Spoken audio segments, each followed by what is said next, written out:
Street vendors की क्षमता निर्माण। स्ट्रीट वेंडर्स, ठेले वाले, रेहड़ी वाले, फेरी वाले, आप सभी को नमस्कार।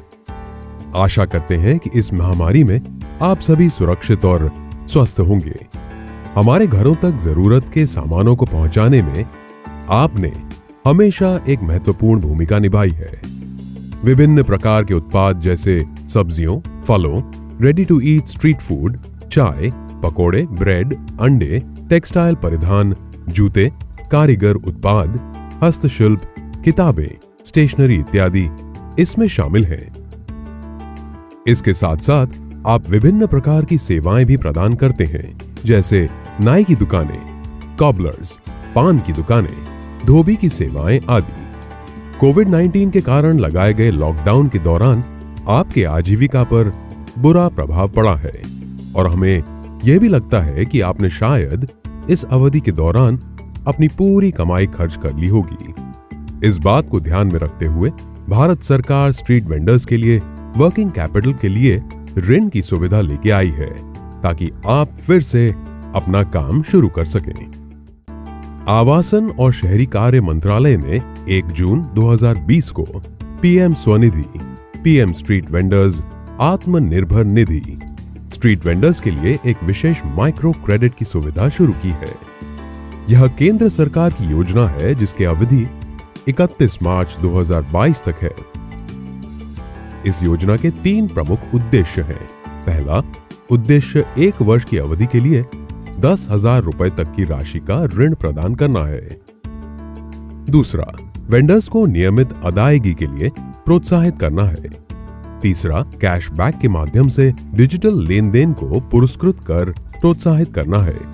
यह योजना राज्यों, केंद्र शासित प्रदेशों के उन सभी शहरों या कस्बों में लागू की जाएगी जहां पथ विक्रेता जीविका संरक्षण और पथ विक्रय विनियम अधिनियम 2014 के अंतर्गत नियम वाली एवं योजनाएं अधिसूचित कर दी गई हैं, एवं मेघालय राज्य, जिसका अपना स्ट्रीट वेंडर्स अधिनियम है, इसमें शामिल है।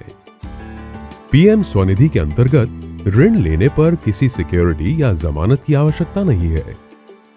1 वर्ष की अवधि के अंदर ऋण भुगतान किया जा सकता है। नियमित ऋण अदायगी पर 7% की दर से ब्याज सब्सिडी तिमाही आधार पर डायरेक्ट बेनिफिट ट्रांसफर के माध्यम से सीधे स्ट्रीट वेंडर्स के खाते में जमा हो जाएगी। यानी अगर ब्याज दर 24% है तो वेंडर को 7% की ब्याज सब्सिडी मिलने पर प्रभावी रूप से केवल 17% का भुगतान करना पड़ेगा। ब्याज सब्सिडी मार्च 2022 तक उपलब्ध होगी। ऋण की समय से पहले अदायगी पर किसी भी तरह का जुर्माना नहीं लिया जाएगा। समय पर या समय से पहले ऋण अदायगी पर स्ट्रीट वेंडर्स को अगली बार बड़ी राशि का ऋण मिल सकता है। डिजिटल इंडिया की दिशा में बढ़ते हुए इस योजना में डिजिटल लेन देन को विशेष रूप से प्रोत्साहित किया जा रहा है। इस योजना में डिजिटल लेन देन के लिए प्रोत्साहन का प्रावधान है। वेंडर द्वारा 1 माह में रुपए 25 या उससे अधिक राशि के 50 लेन देन करने पर वह 50 रुपए का कैशबैक प्राप्त करेगा। उसी माह में अगली 50 लेन देन करने के लिए उसे 25 रुपए का अतिरिक्त कैशबैक दिया जाएगा। अतिरिक्त 100 या उससे अधिक लेन देन करने पर वह फिर से 25 रुपए प्राप्त करेगा। इसका मतलब यह है कि 1 माह में 200 लेन देन करने पर उनके खाते में 100 रुपए की राशि कैशबैक के रूप में दी जाएगी। यानी उसे साल के लगभग 1200 रुपए मिल सकते हैं। इसके लिए 25 रुपए और उससे अधिक की प्रत्येक लेन देन को ही उपयुक्त लेन देन माना जाएगा। डिजिटल लेन देन डिजिटल पेमेंट एग्रीगेटर्स जैसे भीम, पेटीएम, गूगल पे, भारत पे, अमेज़न पे, फोन पे इत्यादि के माध्यम से किया जा सकता है। वेंडर्स को उनके वेंडिंग स्टॉल पर डिजिटल लेन देन को संचालित करने के बारे में सहायता प्रदान की जाएगी। डिजिटल लेन देन के माध्यम से स्ट्रीट वेंडर्स को क्रेडिट स्कोर बढ़ाने में मदद मिलेगी, जो भविष्य में उनकी ऋण की आवश्यकताओं को पूरा करने में सहायक होगा। यदि कुछ ग्राहक अभी भी नकद भुगतान करते हैं तो वेंडर्स इसे स्वीकार कर सकते हैं, लेकिन ये कैशबैक लाभ के लिए पात्र नहीं होगा। प्रधानमंत्री स्वनिधि के तहत ऋण प्रदान करने के लिए विभिन्न प्रकार के ऋणदाता शामिल हैं। Scheduled commercial banks, regional rural banks, small finance banks, cooperative banks, non banking finance companies, micro finance institutions और एसएचजी बैंक। वेंडर के पास ऋण देने वाली पसंदीदा संस्था का चयन करने का विकल्प होगा। अब समझते हैं कि इस ऋण के लिए कौन पात्र है और कैसे आवेदन करें। इस योजना में 24 मार्च 2020 को या उससे पहले शहरी क्षेत्रों में वेंडिंग करने वाली सभी वेंडरों को शामिल किया गया है। इस योजना के लिए वेंडर्स को 4 श्रेणियों में बांटा गया है। एक एक करके देखते हैं। पहली श्रेणी उन स्ट्रीट वेंडर्स की है जिनके पास एक सर्वे के आधार पर नगर पालिका द्वारा जारी किए गए सर्टिफिकेट ऑफ वेंडिंग या पहचान पत्र है। ऐसे वेंडर बैंकों, कॉमन सर्विस सेंटर, एमएचजी या उनके फेडरेशन के सदस्यों से मिलके या नगर पालिका कार्यालय या किसी भी लेंडिंग इंस्टीट्यूशन के पास जाकर लोन आवेदन की प्रक्रिया पूरी कर सकते हैं। वे मोबाइल ऐप, पोर्टल के माध्यम से वेंडर के आधार का सत्यापन करेंगे। सफल सत्यापन पर वे ऋण का आवेदन भरने और आवश्यक दस्तावेज अपलोड करने में मदद करेंगे। आवेदन वेंडर द्वारा इंगित पसंदीदा ऋणदाता के पास जाता है और यदि कोई वरीयता नहीं दी जाती है तो उसे किसी भी इच्छुक ऋणदाता द्वारा उठाया जाता है। स्वीकृति या अस्वीकृति की दशा में वेंडर को मोबाइल में संदेश प्राप्त होगा। वेंडरों की दूसरी श्रेणी उनकी है जिनका सर्वेक्षण यद्यपि उनके नगरपालिका द्वारा किया गया था, लेकिन अभी तक उन्हें प्रमाण पत्र या पहचान पत्र जारी नहीं किया गया है। ऐसे वेंडरों को नगरपालिका द्वारा आईटी आधारित प्लेटफॉर्म पीएम स्वनिधि के माध्यम से प्रोविजनल सर्टिफिकेट ऑफ वेंडिंग मिल सकता है, जिसके साथ वे ऋण के लिए आवेदन कर सकते हैं। नगरपालिका 1 महीने के भीतर ऐसे सभी वेंडरों को नियमित प्रमाण पत्र और आईडी कार्ड प्रदान करेगी। वेंडिंग का प्रोविजनल सर्टिफिकेट प्राप्त करने के लिए वेंडर्स अपने पहचान प्रमाण जैसे आधार कार्ड, वोटर आईडी इत्यादि के साथ बिजनेस कॉरेस्पॉन्डेंट, एजेंटों या सीएससी की मदद ले सकते हैं। सर्वेक्षण सूची में वेंडर का नाम सत्यापित करने के बाद उनको नगरपालिका कार्यालय द्वारा एक आईटी आधारित मंच के माध्यम से स्वचालित तरीके से जारी किया गया प्रोविजनल वेंडिंग सर्टिफिकेट प्राप्त होगा। इस प्रोविजनल सर्टिफिकेट ऑफ वेंडिंग के साथ वेंडर्स आवेदन भर सकते हैं और आवश्यक दस्तावेजों को मोबाइल ऐप या पोर्टल के माध्यम से अपलोड कर सकते हैं। वेंडर्स को मोबाइल के माध्यम से स्वीकृति या अस्वीकृति की सूचना प्राप्त होगी। तीसरी श्रेणी वे वेंडर हैं जिनका सर्वेक्षण नहीं किया गया था या जिन्होंने सर्वेक्षण पूरा होने के बाद वेंडिंग शुरू की थी। और चौथी श्रेणी में उन वेंडरों को शामिल किया गया है जो आसपास के विकास या ग्रामीण क्षेत्रों से आते हैं लेकिन नगरपालिका की भौगोलिक सीमा में वेंडिंग करते हैं।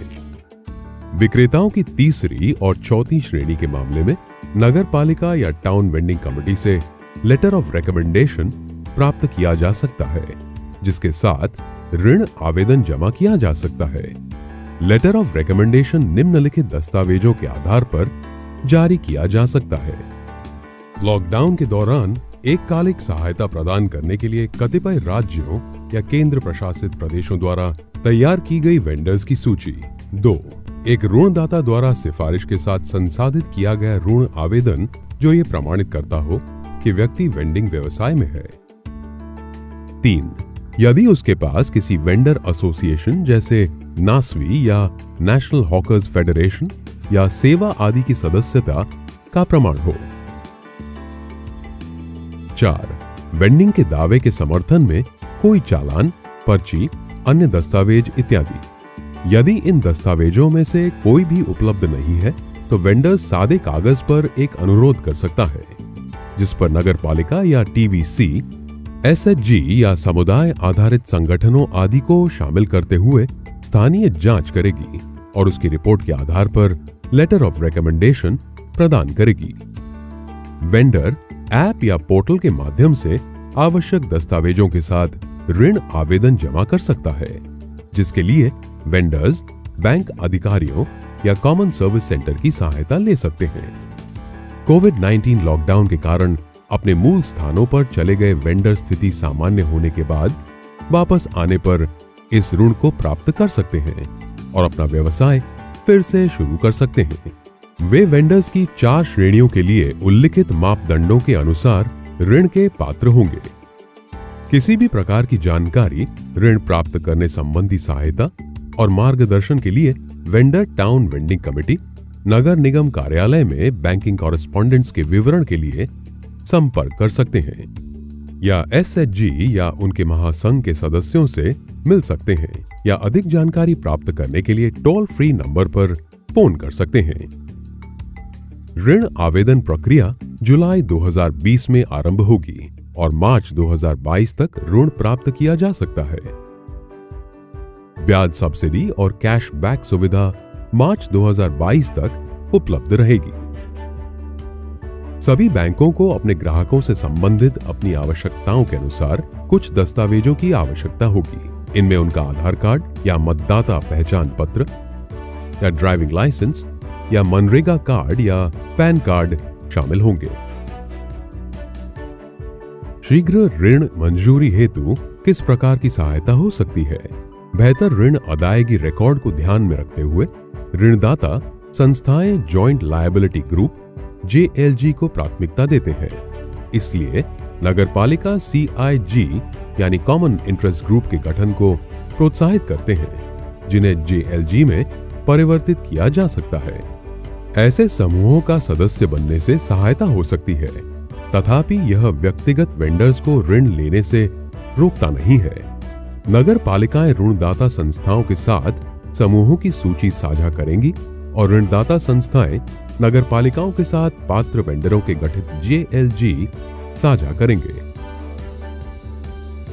ऋण आवेदन की स्थिति समय समय पर मोबाइल ऐप या पोर्टल पर देखी जा सकती है। इसके लिए आवेदन के समय मिलने वाले एक्नॉलेजमेंट नंबर का इस्तेमाल कर सकते हैं। यदि वेंडर सभी अपेक्षित दस्तावेजों के साथ सही और पूरी जानकारी प्रस्तुत करता है, तो ऋण अनुमोदन में 30 दिन से भी कम समय लगेगा। आपको अगला ऋण कब प्राप्त हो सकता है? अगर वेंडर्स ने समय पर या उससे पहले ऋण का भुगतान कर दिया हो, तो वो एक विस्तृत सीमा के साथ अगले कार्यशील पूंजी ऋण के लिए पात्र हो जाता है। वेंडर पहले ऋण के पूर्ण रूप से भुगतान पर बिजनेस कॉरेस्पॉन्डेंट या एजेंट से संपर्क कर सकता है।